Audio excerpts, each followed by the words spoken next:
Estaba aquí. Sí, estaba cruzando y... Ah, ese es un motor de un carro, ¿no? Sí. Vea, les presento el gurre. Sí. Sí. Les presento el famoso gurre. Casi lo atropello. ¿Ah? Aquí está el famoso armadillo. Aquí está la moto, ¿ya? La carretera. Ya. Los invito a que cuidemos de la naturaleza. Lo mejor para estos animales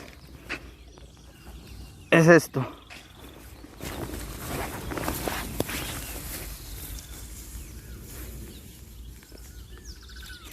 Allá va.